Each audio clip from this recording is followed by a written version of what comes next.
I married Frank 6 months ago and became the stepmother to his 15-year-old son, Anal. He was polite but distant, kind in his manners, yet always keeping a quiet wall between us. Lately, I'd noticed something strange. Every afternoon, Anal would sneak out for hours and return home just before dinner. My husband thought it was normal teenage behavior, but my heart told me something wasn't right. Before we begin, tell me, where are you watching from? Drop your answer in the comments below. And if you love emotional stories about family, love, and learning to rebuild after loss, make sure to subscribe so you don't miss the next one. Now, let me take you back to the day I discovered my stepson's secret. Even as I did it, I knew it was wrong. Following your teenage stepson when he sneaks out of the house, it's a violation of trust, a line you should never cross. But worry makes people do things they shouldn't. And that day, worry won. Anal had been disappearing every afternoon for 3 weeks. He'd come home from school, grab his backpack, and leave again within minutes. Then he'd return hours later with vague excuses about the library or hanging out with friends. I'd been married to Frank for only 6 months. Becoming a stepmother hadn't been easy. Anal's mother, Monica, had passed away suddenly 3 years earlier, a brain aneurysm at just 38. Frank had been a widower for 2 years when we met at an art exhibition. He was there supporting a colleague's daughter who was displaying her artwork. I was there simply because I've always loved art, though I've never been good at it myself. I'm an accountant, good with numbers and spreadsheets, terrible with anything creative. Frank and I started talking about a painting that night, and the conversation just flowed. Coffee followed, then dinner, and before long we fell in love. From the start, Frank was honest with me. Anal's still struggling, he said. He and his mom were best friends. Losing her broke him. He's in therapy and he's healing, but he's fragile. If this gets serious, you need to know he might never fully accept you. And I'll always choose my son first. I respected that honesty. I told him I understood, and I did. A 15-year-old who lost his mother wouldn't easily open his heart to someone new. I never expected Anal to call me Mom. I just hoped, with time, we could at least be friends. But 6 months into our marriage, we were far from that. Anal was polite, always said please and thank you, helped when asked, joined family dinners, and answered questions with short, courteous replies. But that invisible wall between us never faded. He never started a conversation, never shared anything about his day or his feelings. Frank said it was normal that I should give it time. His therapist agreed. So I tried. I gave Anal space, made sure he knew I was there if he ever wanted to talk. Then something changed. 3 weeks ago, he began disappearing every afternoon. He'd come home at 3:30, take his backpack, and leave. When he came back, there would be paint under his fingernails, acrylic, in different colors, and small paint splatters on his clothes. Frank thought maybe it was art. Monica was an artist, he said. Maybe he's exploring that connection to her, don't push him. But I couldn't shake the feeling that something was off. What if he wasn't painting? What if it was something dangerous? Drugs, graffiti, bad company. So, one Thursday afternoon in late April, I did something I'm not proud of. I left work early, parked a few houses down, and waited. At 3:35, Anal came home. 15 minutes later, he walked out again with his backpack. I followed him carefully, slowly, far enough not to be noticed, feeling like a spy in a bad movie. He walked for about 20 minutes toward the old warehouse district, a place once full of factories, now mostly abandoned. My worry grew stronger. Why would he come here? Finally, he turned into an old 3-story brick building with dusty windows and a faded sign that read, Harbor Art Collective, studios available. An art studio. Frank had been right, but why keep it a secret? I parked and sat in the car for nearly an hour, torn between leaving or going inside. Curiosity and love won. I had to know. I stepped inside quietly. The ground floor was wide and empty, old equipment hidden under dusty tarps. A staircase led upstairs. My footsteps echoed as I climbed, heart pounding. The second floor was a long hallway lined with doors, old art studios. Most were empty, their doors open, revealing rooms thick with dust and silence. At the end of the hallway, one door was closed. Light glowed softly from underneath. I walked closer, heart pounding, and then I heard it, the sound of someone crying. Quiet, broken, trying to stay silent, but unmistakable. It was Anal. I should have knocked. I should have said his name. But worry took over. Gently, I pushed the door open. The studio was bigger than I expected, tall ceilings, wide windows glowing with late afternoon light. The whole space felt frozen in time. Art supplies neatly arranged on shelves, canvases stacked against the walls, a work table covered in brushes and palettes, photos pinned to a bulletin board. And in the middle of the room stood Anal, his back to me, shoulders trembling with silent sobs, in his hand, a paintbrush. Before him, on the easel, was a half-finished painting, a forest clearing bathed in golden sunlight streaming through the trees. The colors were vivid, alive, greens, blues, golds, painted with both skill and emotion. And in the center of that clearing were two figures, only sketched outlines so far, a woman and a teenage boy standing together. I must have made a sound, maybe a breath, maybe a step, because Anal suddenly spun around. His tear-streaked face shifted from grief to shock to anger. "What are you doing here?" he demanded, his voice raw from crying. "You followed me." "Anal," I began, but he cut me off. "Get out." He stepped in front of the canvas, shielding it with his body. "You have no right to be here. This is private. It has nothing to do with you." "I was worried," I said quietly. "You've been disappearing every day, I thought." "You thought what?" His voice cracked. "That I was doing drugs, getting into trouble, so you followed me like a stalker." Tears streamed down his face, but his anger only grew sharper. "This is my mom's studio," he shouted. "This is her place, the only place I can still feel close to her, and now you've ruined it." The words hit me like a punch. "Monica's studio, of course." "Anal, I'm so sorry," I whispered. "I didn't know." "You're not my mother," he cried, voice breaking.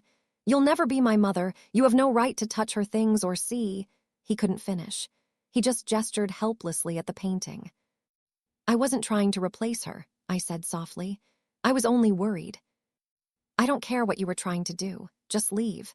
Leave me alone." He turned back to the canvas, his whole body shaking, making it clear I was no longer welcome. I stood there frozen, guilt crushing my chest. Finally, I managed to speak. "Anal, it's getting dark. Please, let me drive you home. We don't have to talk, I just need to know you're safe." "I can walk," he muttered. "Please," I said quietly. "I've already crossed too many lines today. Just let me make sure you get home safe." He didn't answer right away. Instead, he cleaned his brushes carefully, one by one, covered the paints, draped a cloth gently over the unfinished canvas, movements so precise and reverent they felt like a ritual. When he was done, he walked past me without a word and headed down the stairs. I followed, keeping a respectful distance. The drive home was silent. Anal stared out the window, his jaw tight, his hands clenched in his lap. I wanted to speak, to apologize again, to fix this, but the wall between us felt higher and thicker than ever. When we pulled into the driveway, Frank's car was already there. Anal got out and went straight to his room, closing the door firmly behind him. Frank looked up from his laptop as I entered. One look at my face and he asked softly, "What happened?" I told him everything, following Anal, the warehouse, the studio that belonged to Monica, the painting, the argument, the heartbreak. Frank's expression shifted from surprise to sadness to deep, painful guilt. "I didn't know he'd found the studio," he said quietly. "After Monica died, I couldn't go back there. Everything was just as she left it that morning, her brushes, her canvases, her half-finished paintings. I kept paying the rent, thinking someday I'd deal with it. But I never could. I should have told you. I should have told him." "He's finishing one of her paintings," I said softly. "A landscape, 2 figures in a clearing. Was that something she'd been working on before she passed?" Frank's eyes filled with tears. "The clearing painting," he whispered. She started it a few weeks before the aneurysm. It's based on a trail we used to hike. There's this beautiful clearing where sunlight pours through the trees. Anal loved that spot when he was little. Monica was painting it as a birthday gift for him. She never got to finish it. And now, I said, my voice trembling, he's finishing it for her. Frank nodded, wiping his eyes. God, Laura, he must feel so violated. That studio was his sanctuary, his connection to her, and we invaded it. I invaded it, I corrected softly. You didn't know, but I should have noticed. I should have asked. I've been so focused on building this new family, I forgot how much he still needs to grieve. For a long time, we sat in silence. Then Frank said, I'll talk to him. Maybe I can help fix this. Let me try first, I said. Laura, Frank hesitated. He's furious with you. I know, I admitted. But I'm the one who broke his trust. I have to be the one to face him. If I don't, that wall between us will never come down. Frank nodded slowly. Okay, but if he doesn't want to talk, give him space. I went upstairs and knocked softly on Anal's door. No answer. Anal, I said quietly, it's Laura. I just want to talk for a minute. If you want me to leave after that, I will. For a moment, nothing. Then I heard the click of the lock. I stepped in. Anal was sitting on his bed, still wearing his paint-stained clothes, staring at his hands. He didn't look up. I sat down in the desk chair across from him, leaving space between us. I'm sorry, I began. What I did today was wrong, following you, going into your mom's studio without permission. I violated your privacy and your grief. I was worried about you, but that doesn't excuse what I did. Anal didn't look up, but I saw his jaw tighten. Your dad told me about the clearing, I began gently, about the hikes you used to take together and the painting your mom was making for you. I can understand why finishing it would mean so much. You don't understand anything, Anal said quietly. You didn't know her. You don't know what it's like to lose someone like that. One day she was here and the next she was just gone. No warning, no goodbye, just gone forever. I swallowed hard. You're right, I said softly. I don't know that pain, but I do understand what it's like to hurt and to miss someone so deeply it changes how you breathe. I know I'm not her, Anal, and I never will be. For the first time, he looked up at me, eyes red and tired. Then what are you trying to be? He asked. The question caught me off guard. What do you mean? You married my dad, he said. You moved into our house, you cook dinner, you try to make small talk at meals. What are you trying to be to me?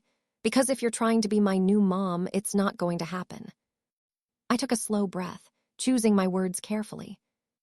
I'm not trying to be your mom, I said. Your mom was Monica, and she'll always be your mom. I'm just someone who loves your dad and wants to build a life with him, and that life includes you. I'm not trying to erase your mother or replace her.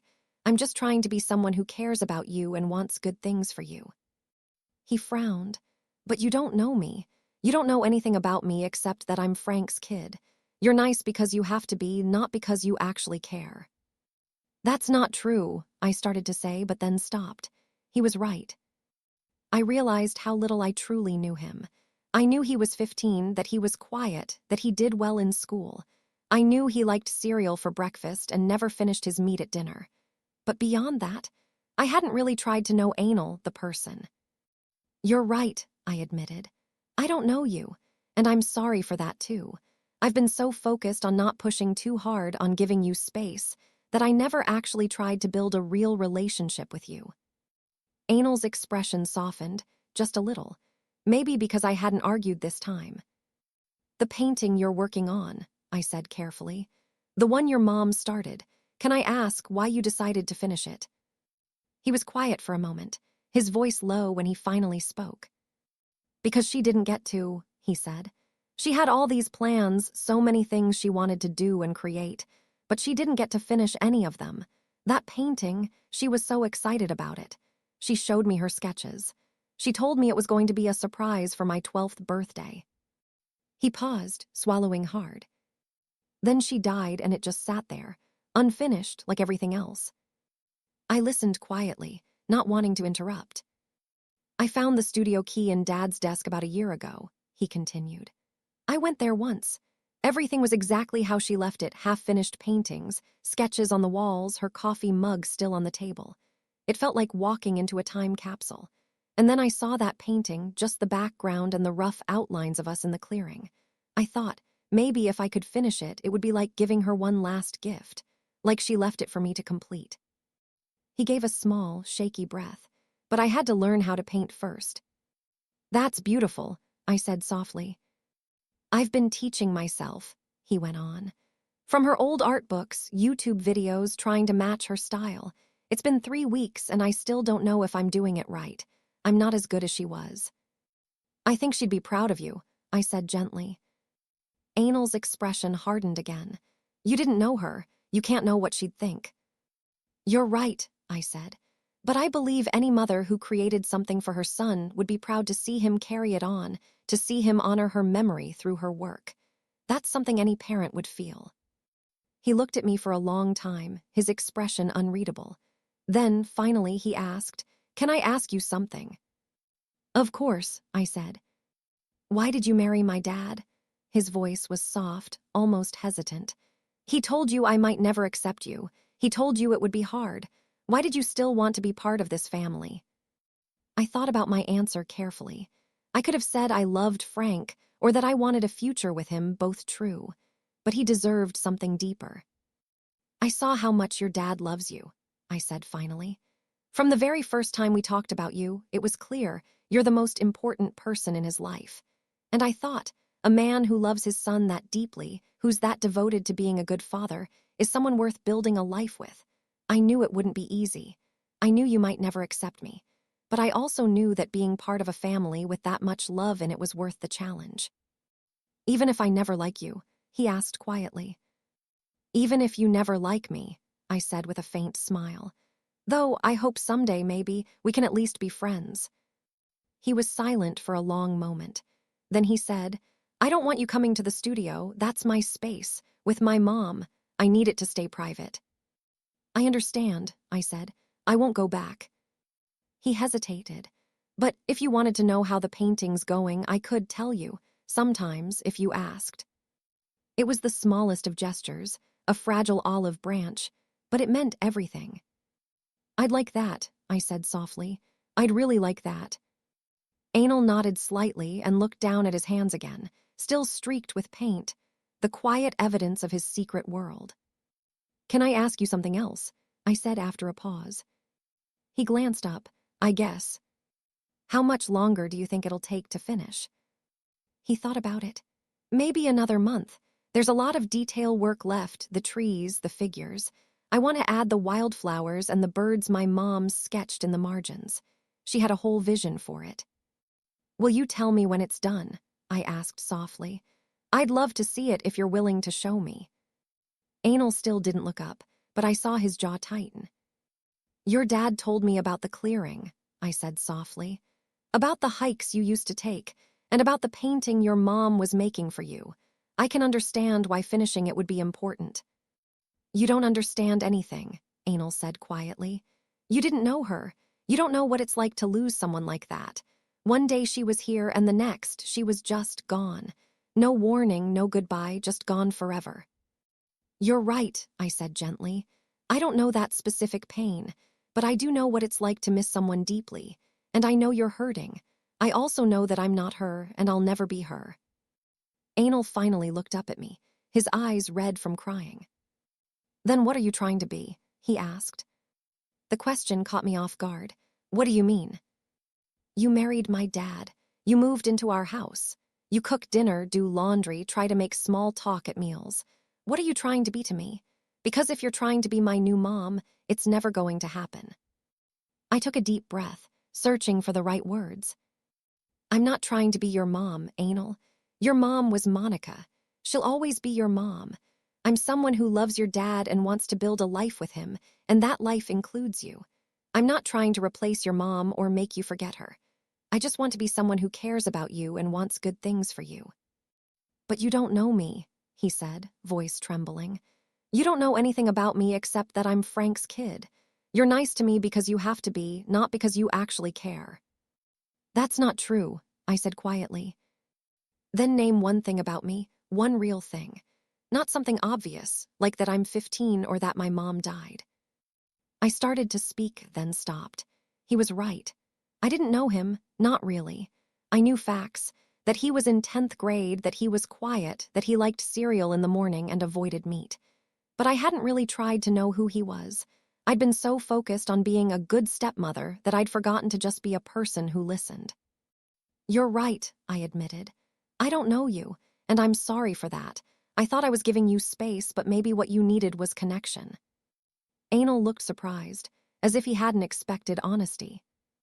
The painting you're working on, I asked gently. The one your mom started, can I ask why you're finishing it? He was silent for a long moment. Then he said quietly, because she didn't get to. She had so many plans, so many things she wanted to create, and she never got to finish them. That painting, she was so excited about it. She showed me the sketches. It was supposed to be a surprise for my 12th birthday. Then she died, and it just sat there unfinished like everything else. His voice cracked. I found the studio key in Dad's desk about a year ago. When I went there, everything was exactly how she left it. Half-finished paintings, her mug still on the table, it felt like time had frozen. Then I saw that painting on the easel, just the background and a few outlines. And I thought maybe if I finish it, it'll be like giving her one last thing. Like she left it for me to complete. But first, I had to learn how to paint. That's beautiful, I said softly. Truly. I've been teaching myself, from her books, YouTube tutorials, trying to match her style. It's been 3 weeks. I still don't know if I'm doing it right. I'm sure she'd be proud of what you're creating. Anal's expression hardened slightly. You didn't know her. You can't know what she'd think. You're right, I said again. But I do know that a mother who poured love into a painting for her son would be proud to see that same son honor her memory. That's something any mother would feel. He stared at me for a long moment, something in his face softening. Can I ask you something? He said finally. Of course. Why did you marry my dad? He told you I might never accept you. He told you it would be hard. So why did you still want to be part of this family? I thought for a moment. Because when your dad talked about you, I saw how much he loved you. From the first day, it was clear. You're the most important person in his life. And I thought, a man who loves his son that deeply must be someone worth building a life with. I knew it wouldn't be easy. But I also knew that a family built on love, even imperfect love, is worth it. Anal stared at the floor. Even if I never like you. Even if you never like me, I said with a small smile. Though I hope someday, maybe, we can at least be friends. He was quiet again. Then I don't want you coming to the studio. That's my space with my mom. I need it to be private. I understand, I said. I won't go back. He hesitated.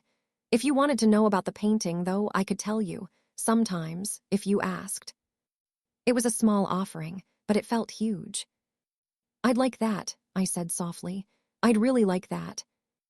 Anal nodded, looking down at his hands, paint still under his nails. Can I ask you something else? I said. He gave a little shrug. I guess. How much longer do you think it'll take to finish? He thought about it. Maybe another month. There's a lot of detail left, the trees, the figures, and I want to add the wildflowers she sketched in the margins. She had a whole vision for it. Will you tell me when it's done? I asked. I'd love to see it. Anal looked up, surprised. You want to see it? Of course, I said. It's important to you. That makes it important to me. And honestly, I love art even if I have no talent for it. I'd love to see what you're creating. He nodded slowly. Okay, when it's done, I'll show you. It wasn't a full reconciliation, but something had changed. The wall between us was still there, but now it had a small crack. A tiny opening that might one day grow into a door. He started showing me photos of his work on his phone, landscapes mostly. You could see traces of his mother's style in them, but also something new, something that was his. Our relationship stayed complicated. There were still walls between us, still quiet moments when I could feel Anal pulling away. But there were also signs of change, small conversations about art, school, and life that brought us closer. He began joining Frank and me on weekends sometimes. Slowly, he stopped being so careful, forgetting the distance he used to keep. He just existed around me more comfortably than before. One evening, about 4 months after finishing that painting, Anil walked into the kitchen while I was making dinner. "Can I ask you something?" he said. "Always." "There's an art show at school next month. Students can submit work, and I was thinking of entering one of my paintings. Parents are invited to the opening night. Dad's already planning to come, but would you want to come too?" My heart swelled. Of course, I'd be honored. "It's not a big deal," he said quickly. "It's just a school thing, but I worked hard on it and I thought maybe you'd want to see it." "I absolutely want to see it," I told him. "Thank you for inviting me." He nodded, hesitated, and then said quietly, "Laura, I know I've been kind of difficult with you being here and all. I'm just trying to figure out how to let you in without feeling like I'm betraying Mom. It's complicated." "I know," I said softly, "and I appreciate that you're trying. That means everything." He smiled faintly. "You're not so bad for a stepmom." It was "I love you." It wasn't "you're like a mother to me." But it was real, it was honest, and it was enough. The art show was everything I hoped it would be. Anil's painting, a landscape of the same clearing from Monica's painting, but in autumn instead of summer, was stunning. The falling leaves, the golden light, it was Monica's spirit, but through Anil's eyes. Frank and I stood proudly beside him. When one of the teachers came over to compliment Anil's work, she introduced us as his parents. And Anil didn't correct her. He just looked at me with a small, shy smile that said, "This is okay. You being here is okay." After the show, the three of us went for ice cream, something Monica used to do with Anil after every big moment. "Mom would have loved your painting," Frank said. "That light through the autumn leaves, pure Monica technique." "Thanks, Dad." "She'd be proud of you," I added softly. "Not just for your art, but for everything. For how you've handled losing her, for how you've let us become a family." Anil looked at me for a long moment. Then he said something that nearly broke my heart. "I think she'd be okay with you. I think she'd want Dad to be happy, and she'd want me to have people who care about me. So yeah, I think she'd be okay with you being here." My throat tightened. "That means more than you know." "But you're still not my mom," he said gently. "I know," I replied. "And I don't want to be. Monica is your mom. She'll always be your mom. I'm just Laura, someone who cares about you and wants good things for you. Is that okay?" He thought for a second, then nodded. "Yeah, that's okay." It wasn't a perfect ending. Blended families rarely get those. There would be more hard days, more moments when he needed space to grieve without me. But we had something now, a foundation built not on replacing what he'd lost, but honoring it while building something new. The painting of the clearing now hangs in our living room, Monica and Anil in the center, me in the shadows. A perfect reflection of who we are, the past and the present, side by side. Sometimes, when Anil is working on a new painting, he sends me progress photos. Small messages that say, "You're part of this now, not Mom, but still here, still caring." And that's enough. More than enough. It's everything.